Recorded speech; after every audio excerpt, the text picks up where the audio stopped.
Hi there, my name is Al. You're looking at my 1980 Mercedes Benz 280 TE. This is a European model car. It's what they call a taxi spec car, so it's a very basic model with crank up windows and a manual sunroof, and it doesn't have AC. That's the important thing because it is in Texas and some people are very particular about AC in Texas. It comes with the M110 2.8 litre straight six engine with the twin cam. The engine makes about 185 horsepower, and it also has a 4-speed manual transmission. I bought this car out of Oregon. I had it shipped over here. I actually found it. It had a salvage title at the time, and I bought it. I had it shipped over here. What basically happened with the car is that the hood lifted up and smashed the windshield, and it caused this damage over here, and it has a similar ding on the other side. You can see it right here. All I really did is basically replace the hinges. Basically, I found them from a 123 in a junkyard, and then put a new windshield on and straightened up the hood. I didn't really do anything more than that because there was nothing really else wrong with the car, and that was about 3 years ago, and I've been driving the car since, and I've really had very few problems with it. I'll show you quickly around the car so you can see it. Let me take a few steps back.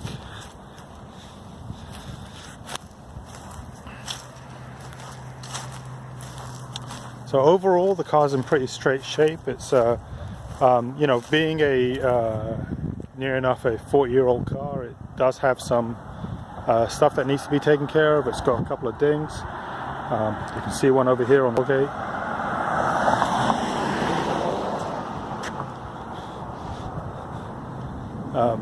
There's slight damage on the rear door. Of course, just over here on the hood.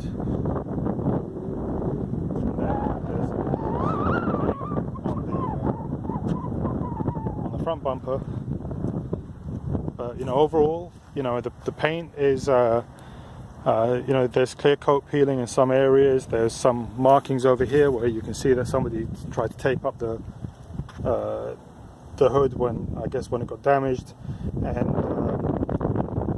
the clear coat came off. None of the issues in my mind, at least in my opinion, and I'm kind of an enthusiast and a tinkerer, are major obstacles if you decide to get the car painted, and I really hope that whoever buys this car is an enthusiast that does, you know, want to do some kind of restoration work on it and bring it back to its former glory.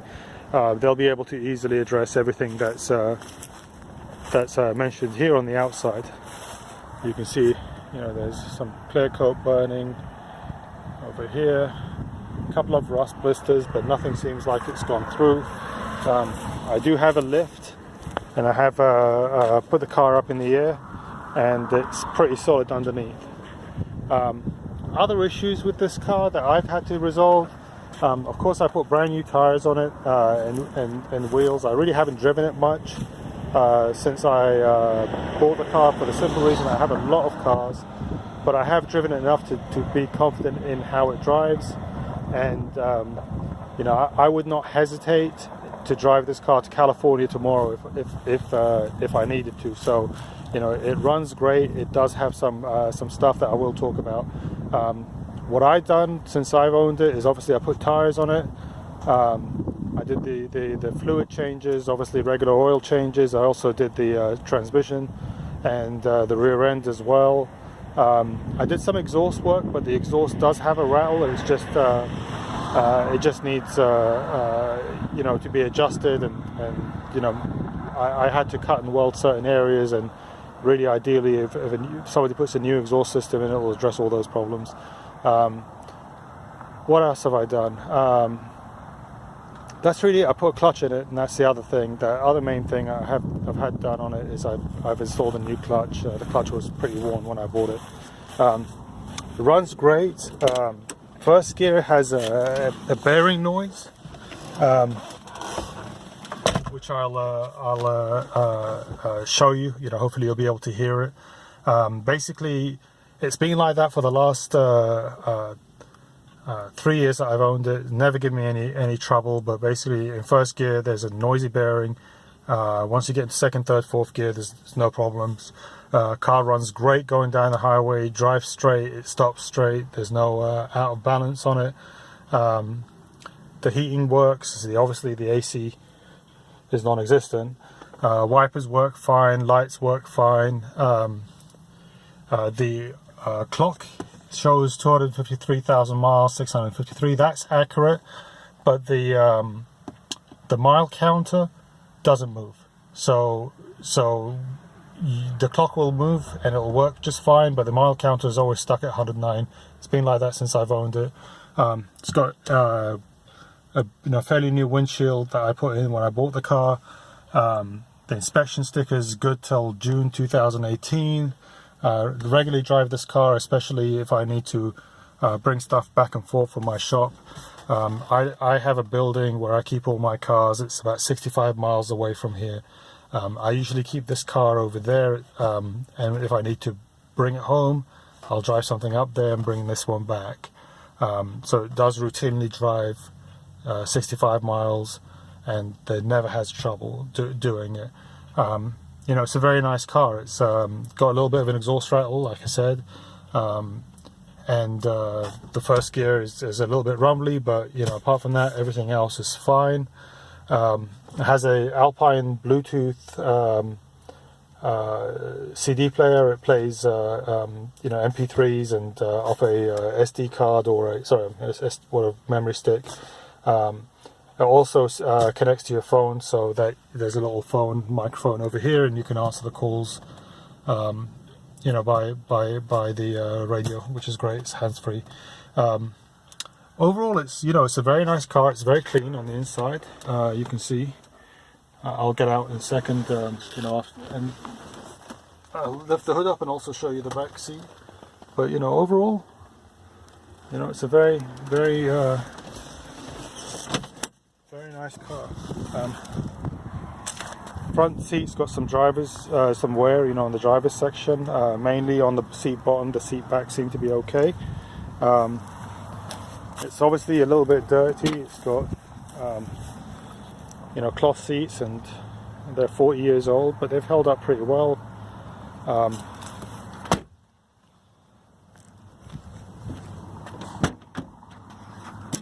It does have a spare there. It's all carpeted. I will say that it doesn't have the third row seating. This car doesn't come with it, but altogether,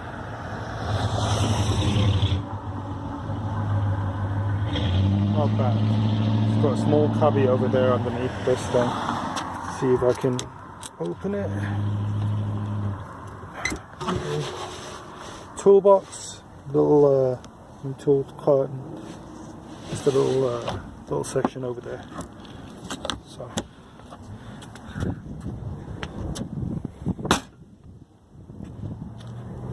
Okay, so I'm going to run the car. I'm going to drive it around the block. It's going to be a little bit tricky because it's a stick shift. I'm going to be holding the phone.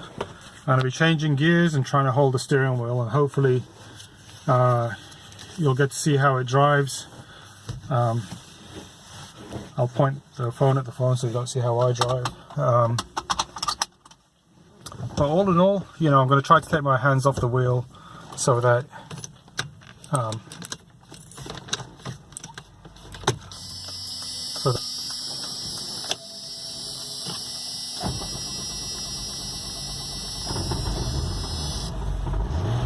so you can hear a little bit of exhaust rattle.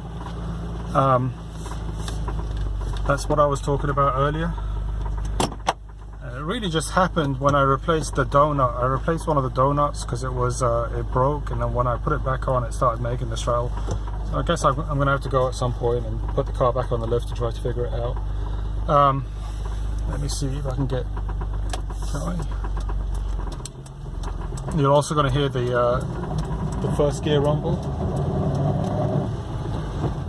So once you change gears, it goes away.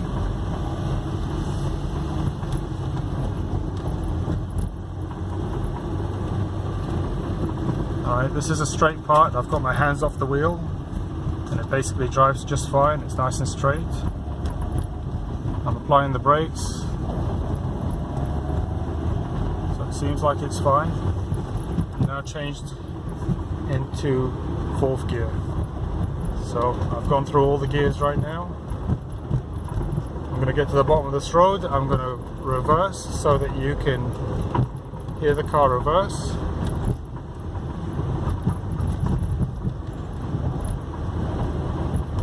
It's got hydropneumatic suspension in the back, never had a problem with it. The only thing that I have changed is the valve cover gaskets under the engine. Otherwise, it's just got oil changes and that's all that's really needed. You know, the car runs pretty well, it's nice and fast on the highway. It's a real nice car. I mean, I really hate to sell it. You know, it's only reason I'm selling this car, I own it, it's in my name, I'm not a flipper. The only reason I'm selling it is because I just have too many cars. It seems like you go through life acquiring a bunch of stuff and then you spend half your life buying it and then you spend the other half of your life trying to sell it. And that's really where I am. You know, I've got a few other cars. This is one of them. It's kind of interesting.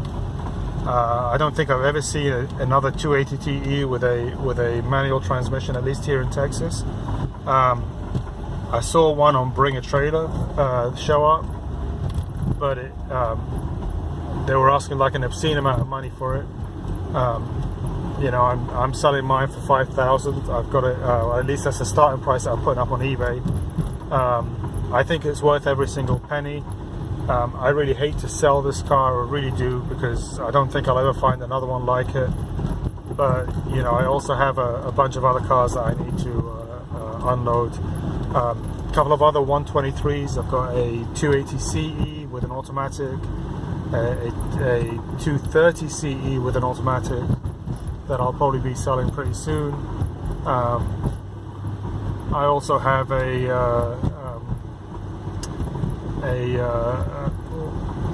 300 SL. It's a 5-speed car, 129. I had that listed on eBay a couple of weeks ago, but it didn't sell.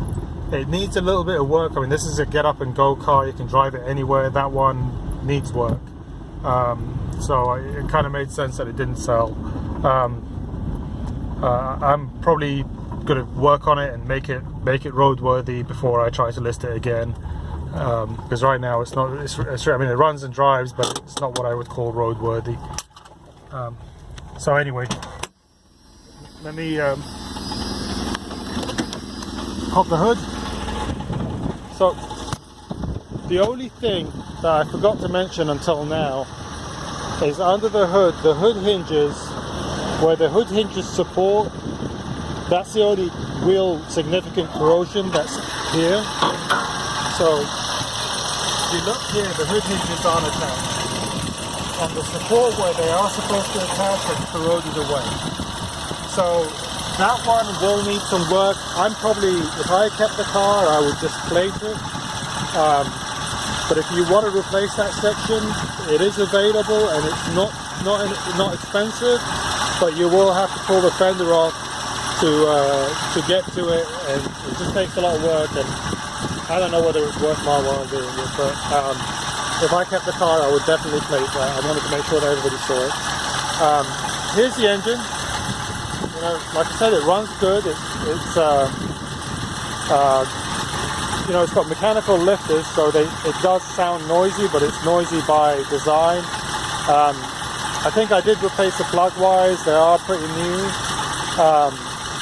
It's got the twin exhaust manifolds that go straight down into the exhaust pipe.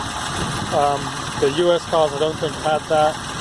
You know, I wouldn't say it's, you know, 100% oil leak free or anything else like that. You know, I don't think any of these old engines are, but you know, it doesn't consume large amounts of oil. I never have to, you know, I change my oil every 3,000 miles, and I never really have to add oil between the oil changes. You know, it's just basically generally a pretty nice running car. I mean, there's not much really else to say about it.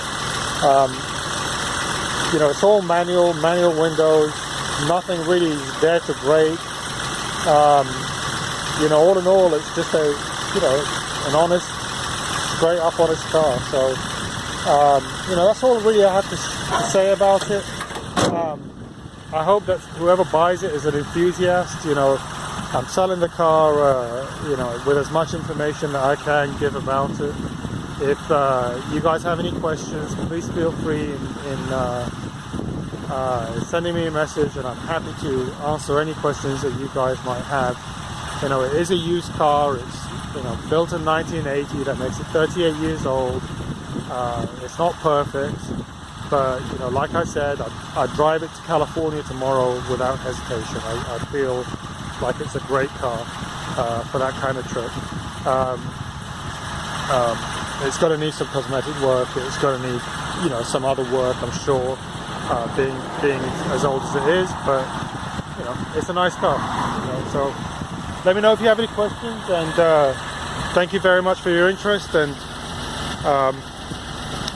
good luck. Take care.